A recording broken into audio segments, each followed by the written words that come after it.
Hello, one and all! Season 2 of That Time Got Reincarnated as Slime has officially begun, and I could not be any happier. I mean, seriously, this is probably one of my favorite anime of all times, definitely top 3. And that's particularly funny because I actually didn't end up watching it when it first came out. I'd seen some clips online, it looked funny, but I was just busy at the time and didn't get around to it.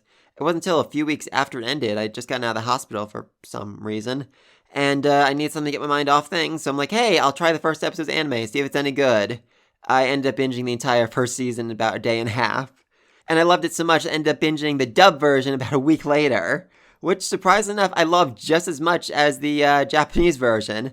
That usually isn't the case. That's a very, very long debate, difference between subs and dubs. I will not get in the middle of that, but for the most part, if I watch something with subtitles first, I cannot stand the dub after that, simply because, I have a different image in my mind of how all the voice actors, all the characters sound, and that usually really messes with my enjoyment. But for Slime, all the characters in English, they were voiced so perfectly, they were picked so perfectly, I freaking loved it.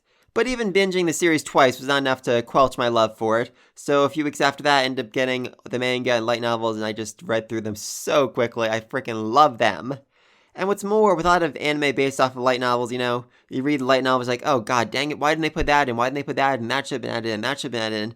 That didn't really feel the case with Slime. It felt like a much better adaptation. Like, yes, the light novels added a lot more stuff, a lot more context, a lot more meaning, but for the most part, all the epic moments in the light novel were in the anime, and all the characters still felt the same. The light novel just added a little more depth to them.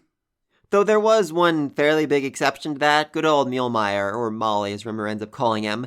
I did a whole video on how he is the greatest victim of the anime, because he is just so much cooler in the light novel. So yeah, I'm gonna link that up above, down below, definitely check that out. But he wasn't the only victim. There were 3 fairly significant storylines, mini arcs, that occurred between Charybdis being defeated and Rimuru arriving in Ingrassia to become a teacher to Shizue's students. And it does seem like they are trying to add those elements back into Season 2 by simply explaining, oh, these just happened a little later than they did in Light Novel. And that, it works, it makes sense, mostly. The timeline is going to be a little messed up here, but as long as they don't, focus on it, it should still make sense, even to those who didn't read the Light Novel. Now, the first of these mini-arcs is Rimuru meeting with Demon Lord Carrion's subordinates, while he sent some of his own subordinates to go check out Lord Carrion's territory. And this does not seem to be going all that well. I mean, seriously, this went bad very, very quickly. I mean, Rimuru just, went from, we're not going to fight, we're not going to cause any issues, to saying, hey, Yom, go kick her butt. And honestly, this kind of reminded me of the scene back in Season 1 when Ranga and the rest of them had Gob to go fight Gabiru. Like, knowing, yeah, you're probably going to die here, but if that happens, then we have some good bargaining power and can murder all of them with full justification.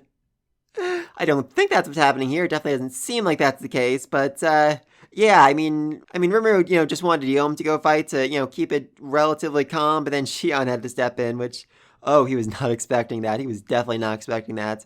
I mean, thankfully she didn't use her sword, or else this would go, way too destructive, way too quickly. Oh, she's a monster, that's Shion. She really, really is. And I do love when Shuna says that she's basically almost as strong as Benimaru. And you can see just very quickly, almost imperceptibly, Soe nods in agreement like, yeah, you do not want to mess with her. Oh, I love that. It's just the little details in this show that, really gets me. Like at one point, when Shion is going over Lord Rimuru's schedule, you can see all her little doodles of Rimuru on her notebook page. I freaking love that. Anyway, yes, that was the first cut content mini arc. The second one was something I wasn't actually sure if they were going to include, but it was referenced in this episode, so I'm guessing it's going to happen. I mean, it definitely serves a role, a fairly important role in what comes next, but it can definitely be, just hand-waved away and said, oh, no, this happened some other time, or there's some other explanation for why this character did what he did, blah, blah, blah, blah, blah. And then we have the third arc, which is the most interesting because they can't just hand wave that away. They can't just say, oh, this happened, in the month before Rimuru ended up retiring as a teacher, in the month before the students had their final exams. No, this literally had to have happened in the past because it was during this moment that Rimuru learned a skill that he actually ended up using in the first season of the anime, so I'm guessing that's going to have to be a flashback, and I know it's going to happen in this season because it's shown very clearly in, I think, 2 different parts of the opening that, yes, we're gonna see this. This is definitely 100% gonna happen, so I'm curious about that. I mean, they're doing these scenes only to lead to a flashback of another scene they cut out. So I don't really know why they couldn't have had, all this be a flashback, but I guess we'll see what happens. Based on my own best guess, I'm going to say the first 3 to 4 episodes are just going to be them, playing catch up, them putting everything they cut from light novel back in the anime as best they can. And then we'll get into the next arc, which is particularly funny because, last season of the anime ended with Rimuru fully leaving his students, leaving them after they graduated, or after, they passed whatever grade they were currently in and moved on. So now, this season, episode 3 or 4, we're going to end up back at that point where he leaves them again, and we start, the next arc. That's going to be interesting. Anyway, so what I think about the rest of the episode, I enjoyed it. There was a little bit too much of a catch-up, them, recapping everything that's already happened, but I guess that does make a lot of sense. A lot of people watch the anime, one time only, over a year ago, and they haven't come back to it since. So it's probably better, they just put that recap in to help explain things, to help fill in the blanks, people who might have forgotten, because there was a fairly large cast to this series. And speaking of large cast, I just freaking loved Guillaume this episode. A lot of people are actually kind of confused by him because they didn't actually remember him from the first season. I saw some people commenting, I thought he was a new character they just introduced. No, he was not.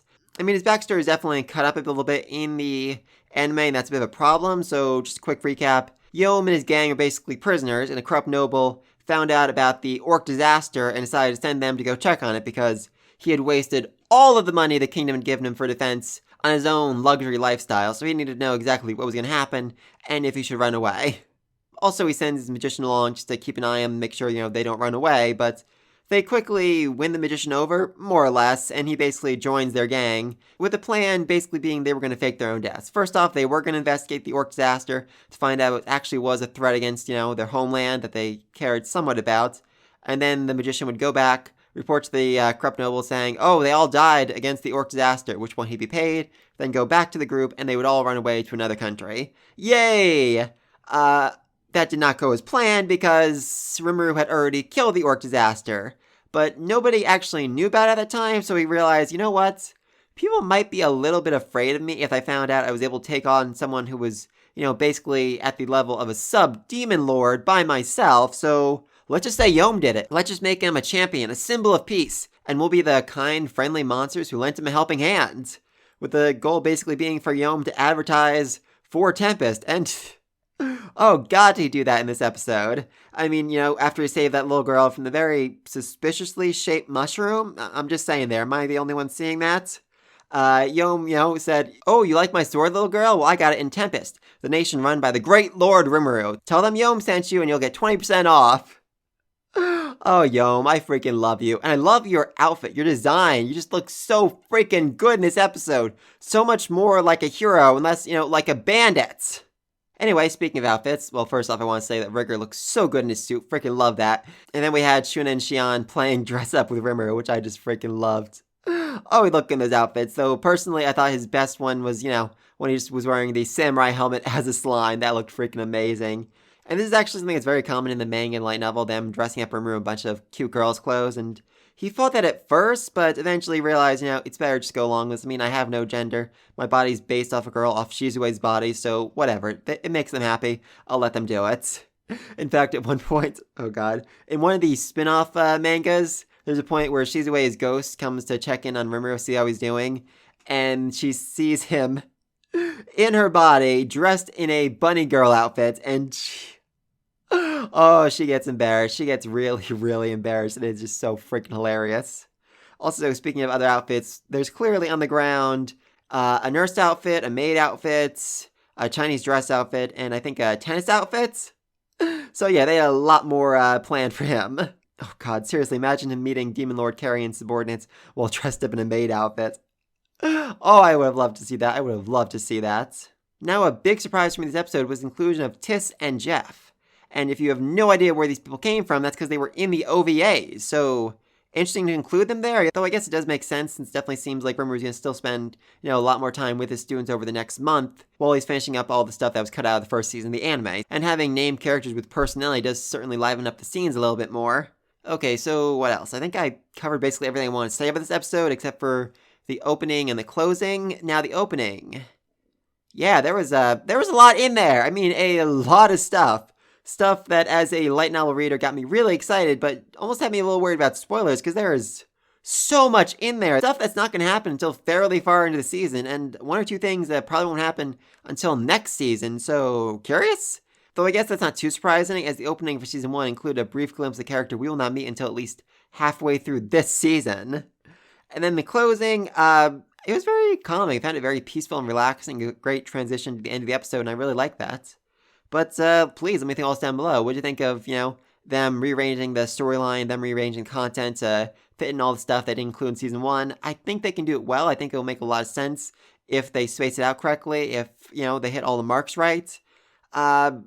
I don't know. I'm very, very curious to see how they do that, especially the third cut content, which is clearly in the opening, but I just don't know how they do that without basically making it a flashback. I mean, they need to do one flashback anyway, because that links to another scene where they basically said, well, that's a story for another day, don't worry about it.